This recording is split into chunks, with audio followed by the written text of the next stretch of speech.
अरुणाचल प्रदेश के deputy CM Shri Chowna Mein जी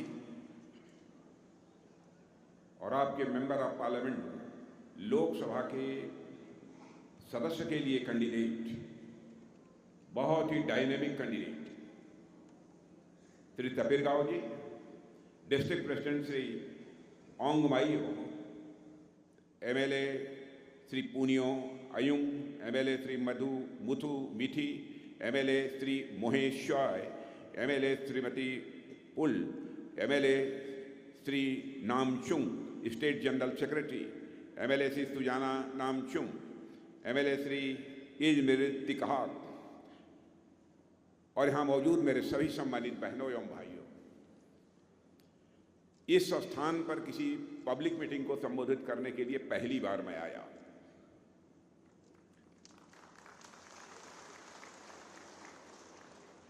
वैसे देश का कोई भी ऐसा डिस्ट्रिक्ट बचा नहीं है यहां पर कि पब्लिक मीटिंग को एड्रेस करने के लिए मेरा जाना न हुआ, लेकिन मेरा यह दुर्भाग्य था कि मैं इस स्थान पर किसी पब्लिक मीटिंग को एड्रेस करने के लिए आज अब तक नहीं आ पाया। पहली बार आप लोगों के बीच में मौजूद हूं। आप लोगों ने तालियां बजाकर और साथ ही साथ हमारे तपिर गांव जी ने अपने शब्दों के माध्यम से मेरा स्वागत किया है, लेकिन भारत की परंपरा है और शिष्टाचार का तकाजा भी है कि स्वागत, अभिनंदन, सलाम दुआ कभी एक तरफा नहीं होना चाहिए। इसलिए मैं भी अपनी तरफ से शीश झुकाकर आप सभी बहनों भाइयों का हार्दिक अभिनंदन करता हूं। आप सभी का मैं स्वागत करता हूं। बहनों भाइयों, आज यदि आपके बीच आया हूं तो पार्लियामेंट के कैंडिडेट तपिर गांव के लिए आया हूं, और इतना ही नहीं, जितने हमारे एमएलए कैंडिडेट हैं अरुणाचल प्रदेश की असेंबली के लिए, उन सब के लिए आया हूं।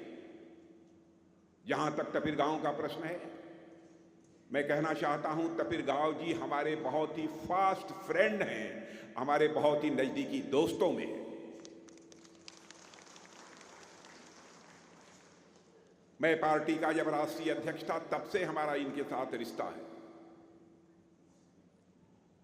और संसद में मैंने देखा है कि संसद में आप सबकी समस्याओं को प्रभावी तरीके से उठाने का कोई काम करता है तो आपके तपिर गांव कर दे। उसी तपिर गांव जी के लिए आपसे वोट मांगने आया। अरुणाचल प्रदेश में जिस तरीके से पेमा खांडू जी मुख्यमंत्री के रूप में अपनी जिम्मेदारी निभा रहे हैं, शायद आप लोगों को इस बात की जानकारी नहीं होगी, अरुणाचल प्रदेश बहुत ही छोटा राज्य है, लेकिन हिंदुस्तान में एक सक्सेसफुल चीफ मिनिस्टर के रूप में कोई जाना जाता है तो आपके chief minister mister Pema Khandu जाने जाते हैं।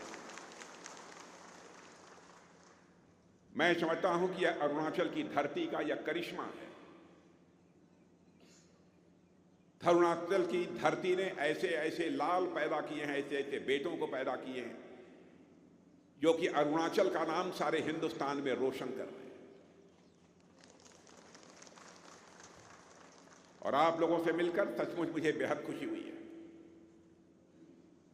आप जानते हैं 2019 में लोकसभा का चुनाव हुआ हमारे प्रधानमंत्री मोदी जी के नेतृत्व में।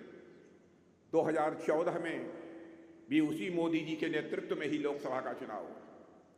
दोनों बार क्लियर मेजॉरिटी, स्पष्ट बहुमत के साथ हम लोगों ने सरकार बनाई। 10 वर्षों के अंदर मोदी जी ने इस देश के लिए क्या किया है, मैं समझता हूं यह बताने की आवश्यकता नहीं है। हिंदुस्तान का बच्चा बच्चा इसको अच्छी तरह समझ रहा है। सभी को इसका एहसास है कि मोदी जी ने क्या किया है। अभी अभी तपिर गांव जी ने कुछ बातें बतलाई हैं जिसको कि मोदी जी ने आम जनता के हित के लिए, आम जनता के कल्याण के लिए, आम जनता की भलाई के लिए उन्होंने किए हैं। लेकिन एक बात मैं आपसे कहना चाहता हूं, आज सारी दुनिया में मेरे बहनों भाइयों भारत का कद तेजी के साथ बढ़ा है, भारत का स्टेचर सारी दुनिया में ऊंचा हुआ है। पहले भारत को दुनिया में जो सम्मान नहीं मिलता था आज भारत का कोई नागरिक दुनिया के किसी देश में चला जाए, उसको यह एहसास हो जाएगा कि भारत की प्रतिष्ठा, भारत की इज्जत, भारत का सम्मान दुनिया के लोगों की नजरों में कितना बढ़ा हुआ है। इंटरनेशनल फोरम पर पहले भारत कुछ बोलता था तो भारत की बातों को जिस गंभीरतापूर्वक लिया जाना चाहिए नहीं लिया जाता था, लेकिन आज यदि इंटरनेशनल फोरम पर भारत कुछ बोलता है, सारी दुनिया कान खोलकर सुनती है कि भारत बोल क्या रहा है। मेरे बहनों भाइयों, यह हमारे भारत की हैसियत सारी दुनिया में बनी है। गौरव से हम सभी का मस्तक ऊंचा हुआ है। हम सब इस मामले में सौभाग्यशाली हैं कि मोदी जी जैसा व्यक्ति हमको प्रधानमंत्री के रूप में मिला है, जो हमारे भारत का कद सारी दुनिया में ऊंचा कर रहा है। आपको इस बात की भी जानकारी होगी, 2014 में जब हमारी सरकार बनी थी, उसके पहले लगातार 10 वर्षों तक यहां कांग्रेस की सरकार थी। आप लोग तुलना कर सकते हैं कि कांग्रेस की सरकार ने अथवा कांग्रेस की पहली की भी सरकारों ने क्या किया है और हमारी सरकार ने मोदी जी के नेतृत्व में क्या किया है। दोनों में कितना बड़ा अंतर है, आप स्वयं इस बात की तुलना कर सकते हैं। 2014 के पहले जितने गरीब भारत में थे, आपको जानकर खुशी होगी, मोदी जी ने करिश्मा किया है। मेरे बहनों भाइयों, कमाल किया है मोदी जी ने कि 10 वर्षों के अंदर अपने प्रधानमंत्री रहते हुए भारत के 25 करोड़ लोगों को गरीबी रेखा से बाहर करने में कामयाबी हासिल की है। यह एक बहुत बड़ी उपलब्धि हमारी है। और यह मैं नहीं कह रहा हूं कि मैं उनकी कैबिनेट का मिनिस्टर हूं, इसलिए नहीं कह रहा हूं। यह नीति आयोग और इसके अतिरिक्त भी बहुत सारी ऐसी मानी जानी संस्थाएं, इंस्टीट्यूशंस हैं जिन्होंने सर्वे करने के बाद यह दावा किया है कि भारत में 25 करोड़ लोग मोदी जी के आने के बाद गरीबी से बाहर हुए। यह कोई सामान्य उपलब्धि नहीं है। आज के 10 वर्ष पहले आप लोग स्वयं ही महसूस करते होंगे अरुणाचल की क्या स्थिति थी, और आज महसूस करते होंगे आप कि अरुणाचल की स्थिति क्या है। दुनिया के अधिकांश देशों के राष्ट्राध्यक्ष, यानी दुनिया के भिन्न भिन्न देशों के प्राइम मिनिस्टर, प्रेसिडेंट ये कहते हैं 21st सेंचुरी इस वर्ल्ड में किसी की होने जा रही है, हमारे और आपके देश भारत की होने जा रही है। मेरे बहनों,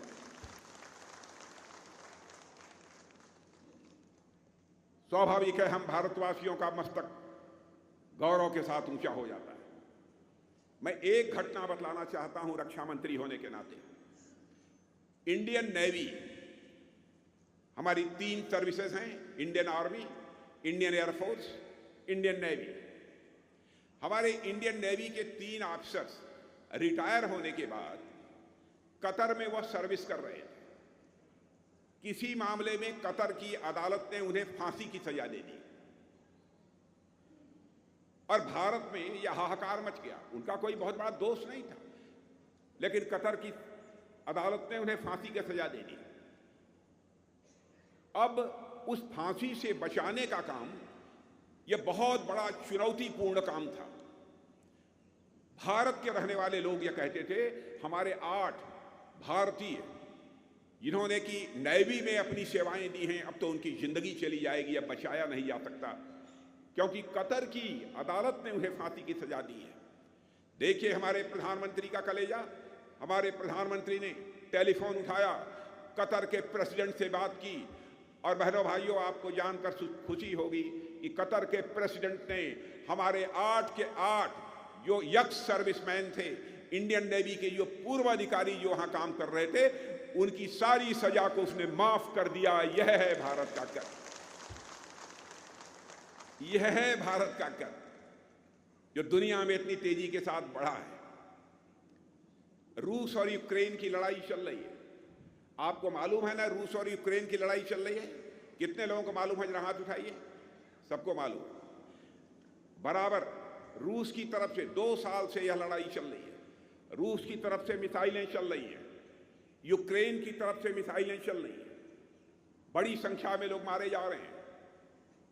यूक्रेन में हमारे भारत के बहुत सारे बच्चे एमबीबीएस कर रहे थे, इंजीनियरिंग की पढ़ाई कर रहे थे, मैनेजमेंट का कोर्स कर रहे थे।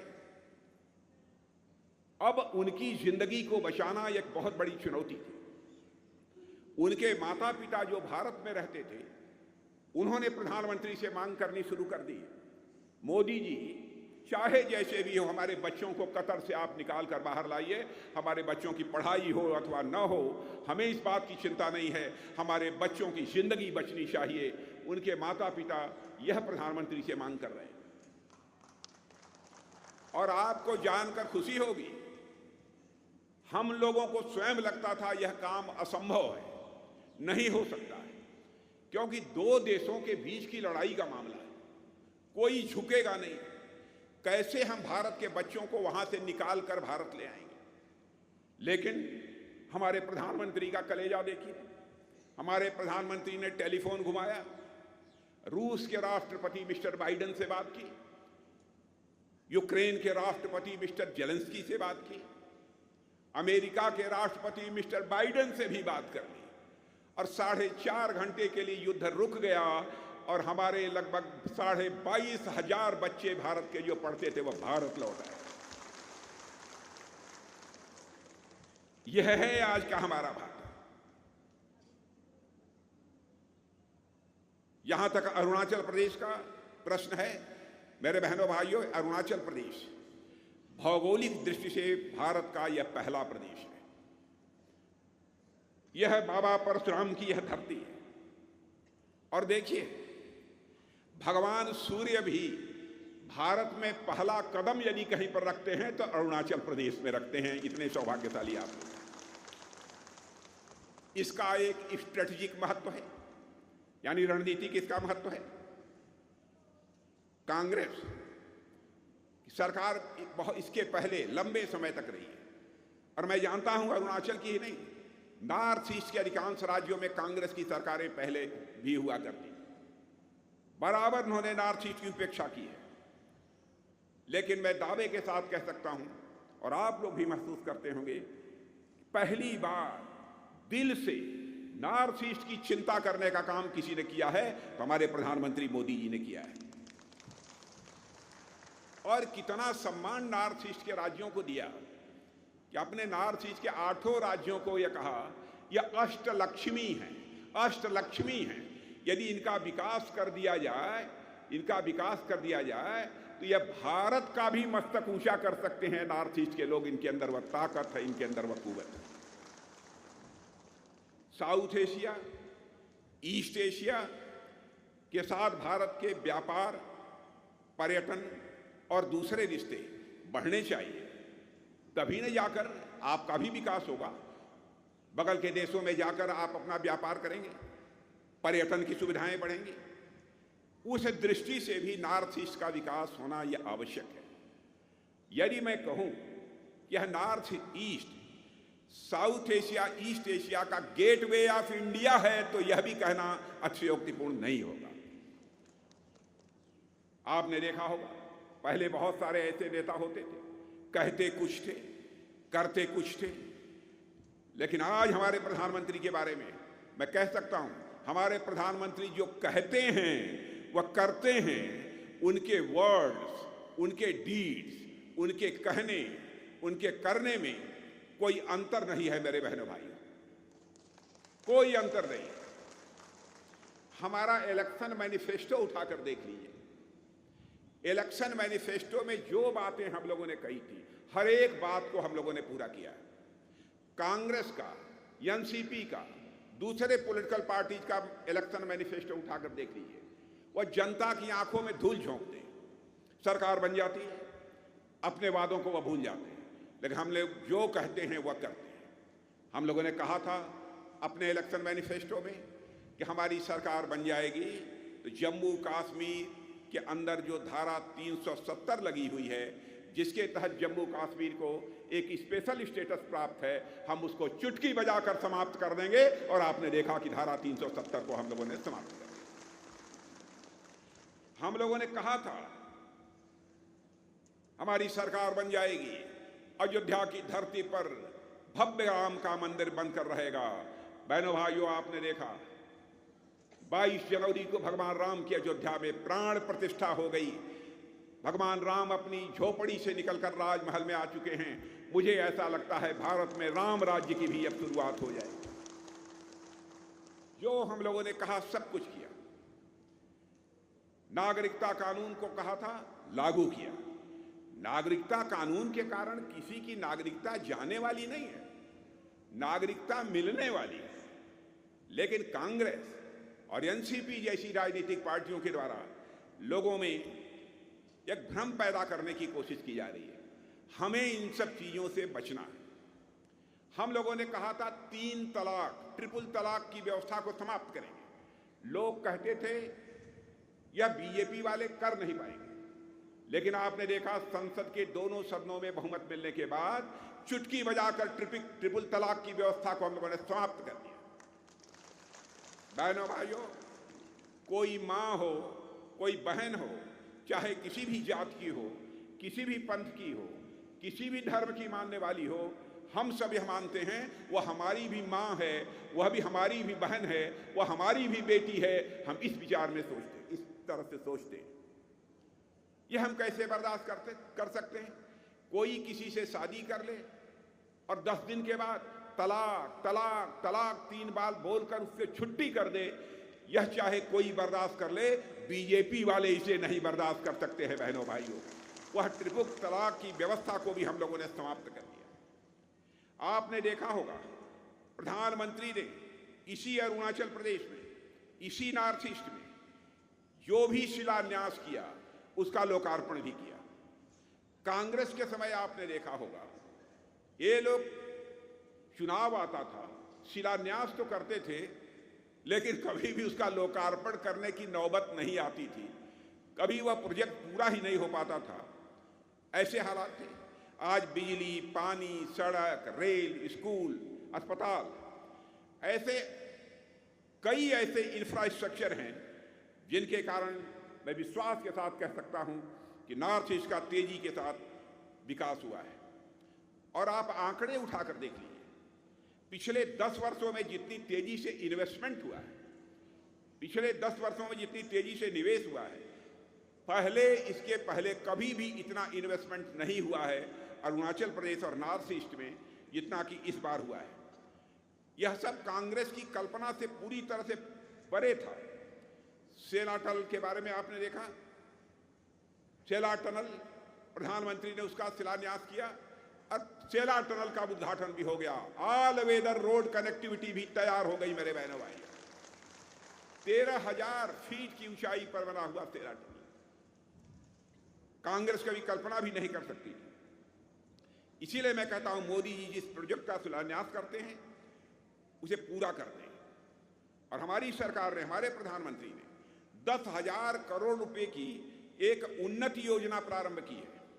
और मैं आपको बतला दूं, 10,000 करोड़ की जो उन्नति योजना प्रारंभ की है, 10,000 करोड़, आप यकीन रखना इस 10,000 करोड़ से आगे आपका और अधिक तेजी के साथ विकास होने वाला है। आज मैं आपसे कहकर जा रहा हूं, 5 वर्ष के बाद फिर मिलूंगा बहनों भाइयों आपको, क्योंकि हम लोग जो कहते हैं वह करते हैं, यह हमारा चरित्र है। और यह 10,000 करोड़ का जो इन्वेस्टमेंट हो रहा है, इससे स्वाभाविक है हमारे नौजवानों को नौकरियां मिलेंगी और नई संभावनाएं लेकर यह निवेश आएगा, मेरा पक्का विश्वास है।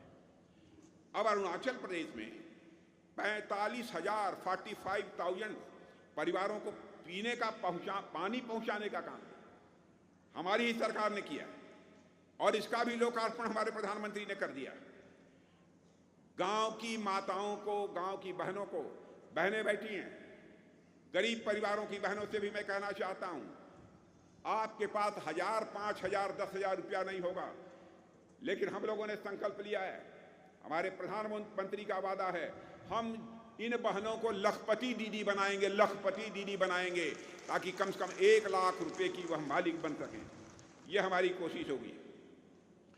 सारे यहां पर हजारों ऐसे बहनों को हम लखपति दीदी बनाएंगे, सेल्फ हेल्प ग्रुप के माध्यम से। और सारे देश में 3 करोड़ बनाएंगे। 1 करोड़ माताएं बहनें लखपति दीदी बन चुकी हैं। कम से कम 1 लाख रुपए की स्वामिनी वह बन चुकी हैं। बहनों भाइयों, सड़कों का कितनी तेजी के साथ निर्माण हुआ है नॉर्थ ईस्ट में, यह आपको बताने की आवश्यकता नहीं है, आप सभी अच्छी तरह जानते हैं। दिव्यांग डैम देश में का मैं समझता हूं सबसे ऊंचा डैम बनने जा रहा है, देश का सबसे ऊंचा डैम बनने जा रहा है। अब आप देखिए, सबसे बड़ा पुल भी, सबसे बड़ा ब्रिज भी यदि कहीं पर है बोगीबिल, तो नॉर्थ ईस्ट में है, और सबसे बड़ा ब्रिज भी यदि कहीं पर बन रहा है तो अभी नॉर्थ ईस्ट में बन रहा है। यानी हमारे प्रधानमंत्री इस नॉर्थ ईस्ट की तरफ कितना ध्यान दे रहे हैं, इसका आप सहज ही अनुमान लगा सकते हैं। कांग्रेस के समय इंफ्रास्ट्रक्चर डेवलपमेंट नाम की कोई चीज नहीं थी। कांग्रेस ने तो मैं कहूं कि हजारों वर्ग किलोमीटर की जमीन उन्होंने भारत की गंवा दी है बहनों भाई, हजारों वर्ग किलोमीटर हमारे पड़ोसियों के पास चली गई। लेकिन मैं इसका किसी को दोष, मैं कोई लांछित किसी को नहीं करना चाहता, गई। लेकिन मैं आज आपसे कहना चाहता हूं, अब भारत की भूमि जाने नहीं पाएगी, कोई भी इसे हड़प नहीं सकता बहनों भाइयों, मैं आपको विश्वास दिलाता हूं, भारत की भूमि अब कोई हड़प नहीं सकता। कांग्रेस का काम करने का एक अपना तरीका था। हमने कांग्रेस की गलतियों को सुधारा है और बॉर्डर इंफ्रास्ट्रक्चर को हम लोगों ने डेवलप किया है। सीमा के नजदीक के जो गांव होते थे, या कांग्रेस के लोग कहते थे कि अंतिम गांव है, हम लोग कहते हैं कि सीमा के पास के गांव हमारे अंतिम गांव नहीं हैं, बल्कि भारत के पहले गांव हैं जो कि सीमा के पास रहते हैं। इसलिए हम इन गांवों का भी तेजी के साथ विकास इस समय कर रहे हैं, और हमारा मानना है कि जब तक इन गांवों का विकास नहीं होता है, तब तक हम जिस हद तक सीमाओं की सुरक्षा करना चाहते हैं, उसमें निश्चित रूप से कुछ न कुछ कठिनाई आएगी। इसलिए सीमा के जो हमारे गांव हैं, उनको हम अपना फर्स्ट विलेज मानते हैं, पहला गांव मानते हैं, और साथ ही उससे का स्ट्रेटेजिक इंपॉर्टेंस तो है ही। और साथ ही मैं कहना चाहता हूं, यहां के लोगों को भी मैं यह मानता हूं, अरुणाचल के रहने वाले लोग हमारे स्ट्रेटेजिक एसेट हैं। इसलिए आप सबके प्रति हम लोगों के दिल में विशेष एक प्यार का भाव, एक सम्मान का भाव रहता है। और जब भी चीन के साथ युद्ध हुआ है, आप लोगों ने जिस प्रकार की भूमिका निभाई है, यह पूरा भारत कभी नहीं भूल सकता। अरुणाचल के मेरे बहनों भाइयों, सदैव यह भारत आपका ऋणी रहेगा। यह हम सबका घर है। अभी चीन ने अपनी वेबसाइट पर अरुणाचल प्रदेश के 3 जगहों के नाम को बदलकर पोस्ट कर दिया। बहनों भाइयों, नाम बदल देने से कुछ नहीं होने वाला है। अपने पड़ोसी को बताना चाहता हूं, कल चाइना के भी यदि कुछ प्रांतों के, कुछ स्टेट्स के हम नाम बदल दें, तो क्या नाम बदल देने से चाइना के वो स्टेट्स हमारे हो जाएंगे? इस गफलत में चाइना को नहीं रहना चाहिए। मैं मानता हूं ऐसी हरकतों से भारत और चीन के बीच के रिश्ते खराब होंगे। हमारे यहां अटल बिहारी वाजपेयी जी कहा करते थे, इस बात को हमें बराबर ध्यान रखना चाहिए कि जिंदगी में दोस्त बदल जाते हैं, लेकिन पड़ोसी नहीं बदलते। भारत की जो सोच है, हम सारे पड़ोसियों के साथ अपने अच्छे रिश्ते बनाकर रखना चाहते हैं, मधुर रिश्ते बनाकर रखना चाहते हैं। लेकिन भारत के मान, सम्मान, स्वाभिमान पर यदि कोई चोट पहुंचाने की कोशिश करेगा, तो बहनों भाइयों, स्वाभाविक है उसका जवाब देने की भी कुवत आज भारत के अंदर है। मैं आपको बताना चाहता हूं, हमारे प्रधानमंत्री ने एक संकल्प यह भी लिया है, 2047 समाप्त होते होते भारत को एक डेवलप्ड कंट्री बनाएंगे, विकसित भारत बनाएंगे। विकसित भारत हमारा यह नारा नहीं है, विकसित भारत हमारी यह प्रतिबद्धता है। इसलिए मैं आप सबसे कहना चाहता हूं बहनों भाइयों, सभी राजनीतिक पार्टियों को लंबे समय तक आपने देखा है। अब यदि भारतीय जनता पार्टी नेतृत्व की एनडीए मोदी जी के नेतृत्व में देश को आगे ले जा रही है, तो भरपूर सहयोग, भरपूर समर्थन आपका प्राप्त होना चाहिए। और अरुणाचल की जनता के लोगों पर विश्वास है, क्योंकि वास्तव में नेशनलिस्ट हैं।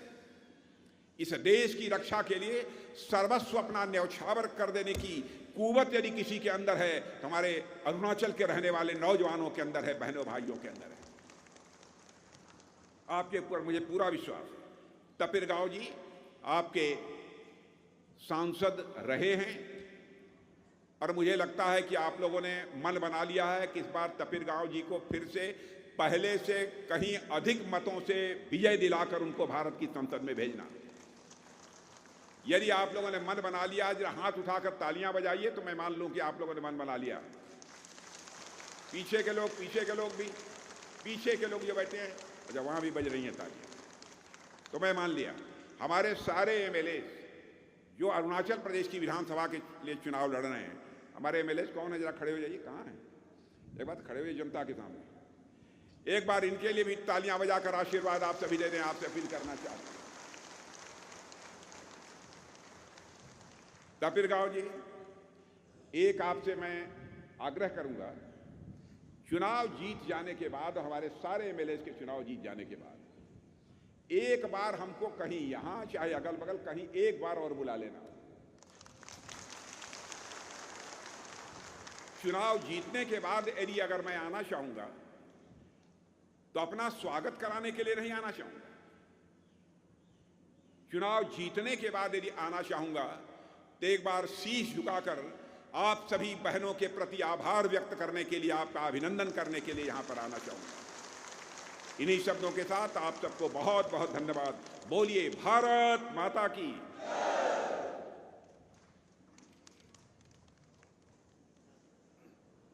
बहुत बहुत धन्यवाद।